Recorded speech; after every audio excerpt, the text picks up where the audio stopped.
Alright, so I got planet Saturn back, and so it's not leaking any oil. I overfilled it a little bit, and it's still overfilled a little.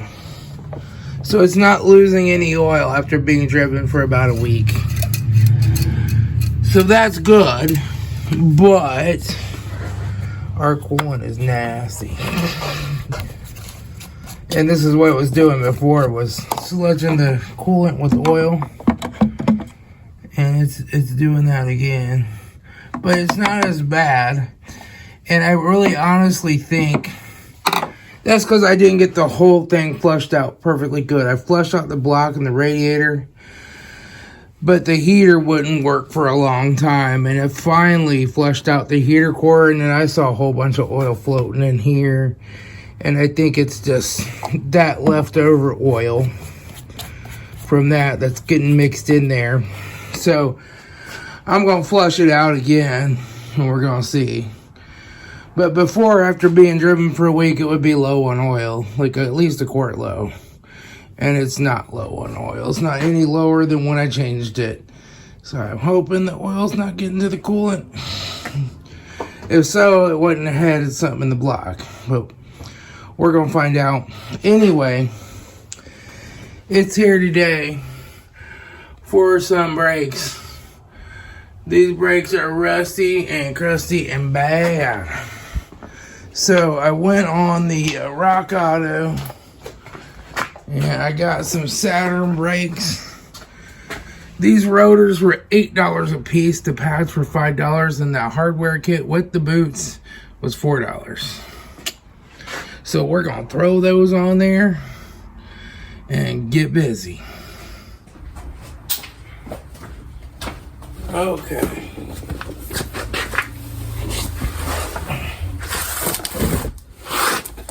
Now, I should be able to get in back behind here. Down.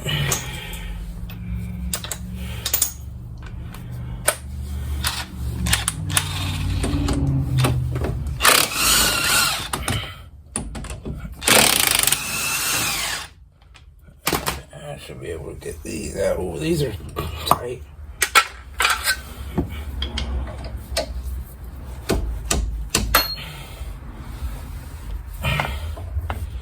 Tight and rusty. Rusty old crusty. Oh, we'll just sit that up there for now. The pads aren't bad. It's been pad slapped. But the rotor is ate up. The brake hardware is bad.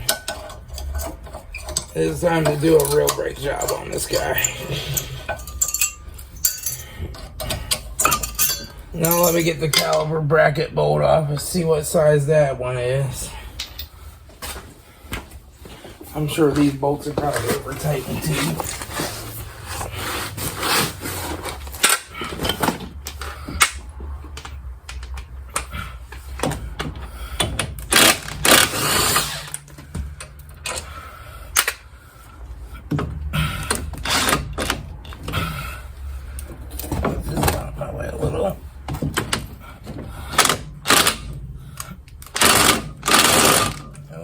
Try the long one. See if I can get a little more reach in there.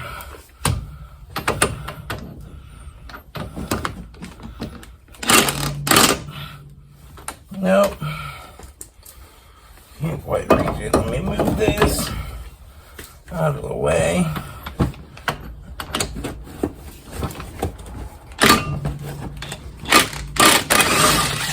There we go. Come on, rotor. Yeah. Ducky, look at that. Holy crap. Them some really bad brakes. That's why a set of brake pads just don't cut it. Actually, it's been reused a few times.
Alright, I got my crappy little bench grinder here. I'm just gonna go for it. Let me move you guys over a little bit here. Here you go, see. This bench grinder vibrates like heck. Everything's supposed to fall off my workbench when I run it, but oh well, it is what it is. It's an old one.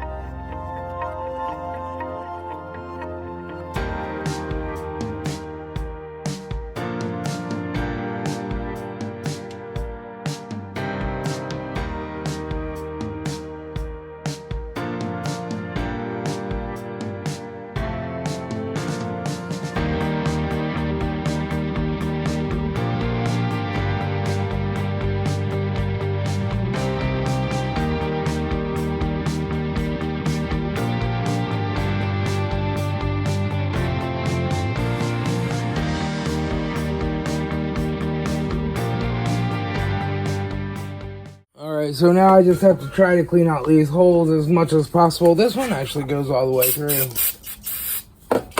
This is the one that the rubber piece goes in.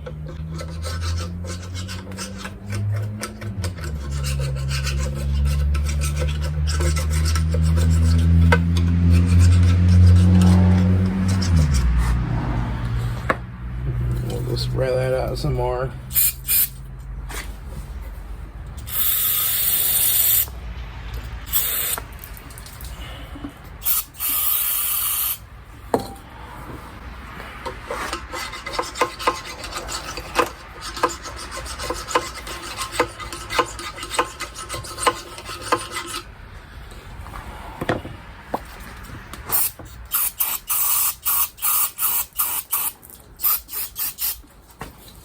Alright, that's good enough.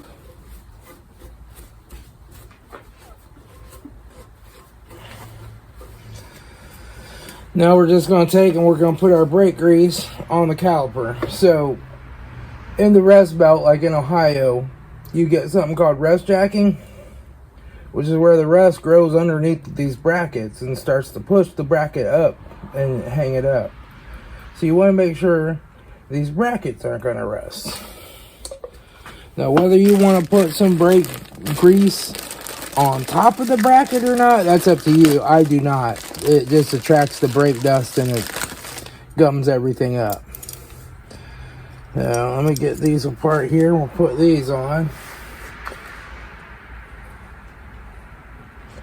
Maybe. Now, look and see what all I got here. That's not the right kit. Not the right one. I'm pretty sure that's not right. Let me go get the old ones and look at them and see if they were this size. No, these are definitely bigger. But this tube looks right. The tubes are right. The brake caliper hardware too tiny. So that means I'm going to have to try to clean this old hardware up and reuse that. Unfortunately, let me get a pan and some brake clean and we'll try to clean that up. Yeah, the tube's exactly the same. The brake hardware's wrong. I better check the rotor too. Hang on. Alright, the rotor looks correct. So, what I normally do is just grab my pan here. And we can put some brake clean in. And we'll just clean it off as good as we can. First time I've ever gotten a part that didn't fit from rock on it. There's a couple of wire brushes.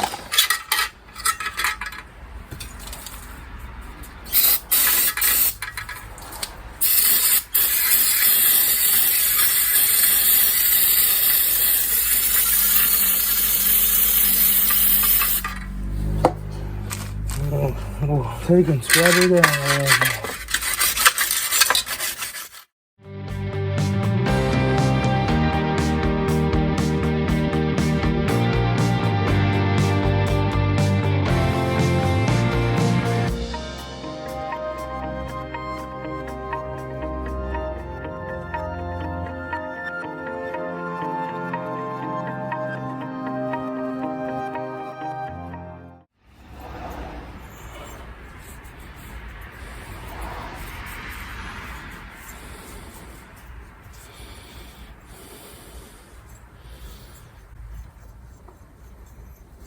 And we'll go ahead and put some brake lube on this one.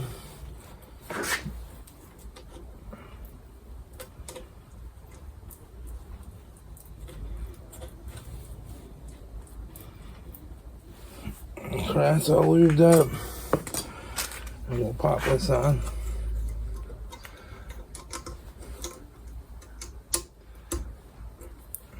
There. Now we just have to put a little lube.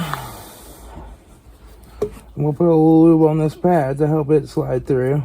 Just a little bit. Some Harbor or some Rural King penetrating lubricant. Oh.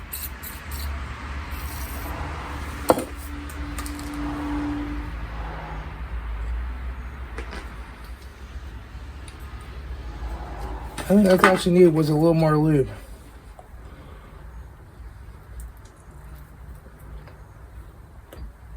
There we go. And then we have this one. We have to lube him up.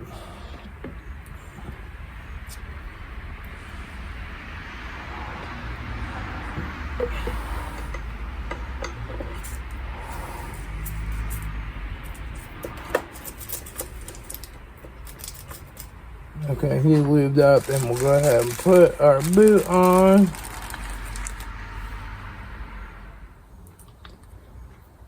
And we get a little grease around the edge of this.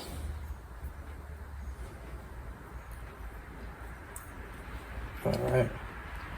That way it makes a nice watertight seal.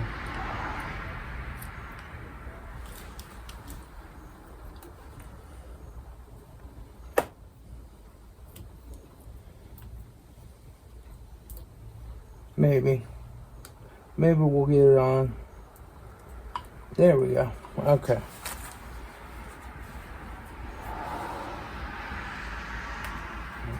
All right.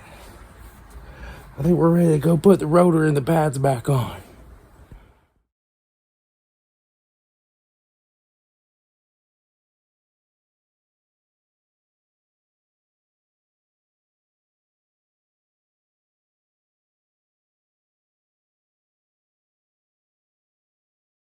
All right, folks, that's how you do brakes on a Saturn. So all these brake parts, the pads, the rotors, the hardware kit, cost me $27 plus some shipping. But the shipping was only like $10.99. I got everything. You can't hardly get a set of brake pads at AutoZone anymore for that, right? And yes, these aren't top of the line brake pads or rotors. They have better ones. They have good Raybestos rotors and stuff. And they're still like $30 a piece or $35 a piece. They're not hundreds of dollars like they are at Advance and AutoZone. So you can save a lot of money if you know your brakes are getting bad. And you can just buy everything and do it. You can not just buy a cheap set of pads at AutoZone. You can actually buy everything you need to do your brakes correctly. And it'll save you lots of money, and they're not that hard to do. And most people can handle doing their own brakes just fine. So, and you can buy the little things of brake lube, the little packets, if you just have one car to do. You don't have to buy a whole big thing. I've had this for a couple of years because I do lots of brakes. You don't have to buy a big thing like this. All right. That's all I got for now, folks. I'll talk to y'all later. It's Tom, your Frugal Prepper.